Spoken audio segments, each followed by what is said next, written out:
ताज्या घडामोडी पाहिजेत तर मग C24 तास या आपल्या YouTube चॅनलला लाईक करा, शेअर करा, सबस्क्राइब करा आणि बेल आयकॉनवरती क्लिक करायला विसरू नका।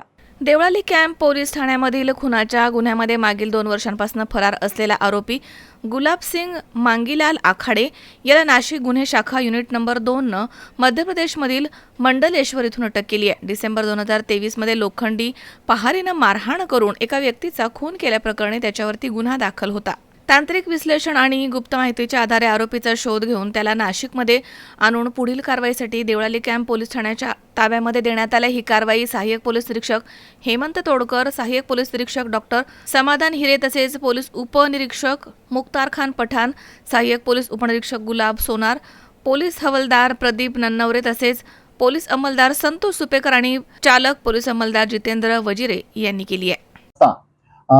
PSI पठाण साहेब आणि सोनार यांना मिळालेल्या माहितीच्या अनुषंगाने त्याला चोली पोस्ट मंडलेश्वर तालुका माहेश्वर जिल्हा खरगोन मध्य प्रदेश येथून आरोपी नामे गुलाबसिंग आखाडे यास ताब्यात घेण्यात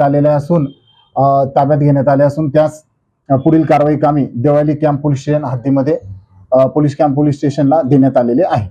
तो गुन्हा घडल्यापासून महाराष्ट्रामध्ये गुन्हा घडल्यापासून तो नाशिकमध्ये असताना तिथून मध्य प्रदेशमध्ये गेल्यानंतर त्या ठिकाणी सुमारे 2 वर्ष त्याचे अस्तित्व लपून तो वेगवेगळ्या ठिकाणी वेगवेगळ्या भागात तो राहत होता। त्यामुळे त्याचा ठाव ठिकाणा हा पोलिसांना मिळून येत नव्हता। तर त्याच्यावर अजून त्याचा तपास चालू आहे का मागची गुरुची पार्श्वभूमी चौकशीचं काम सुरू आहे।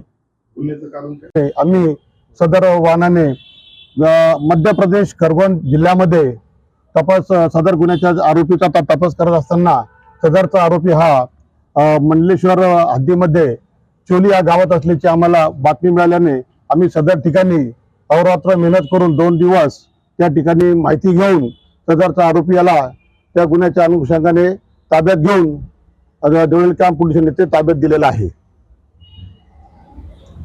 किरण आहेर, C24 तास, नाशिक।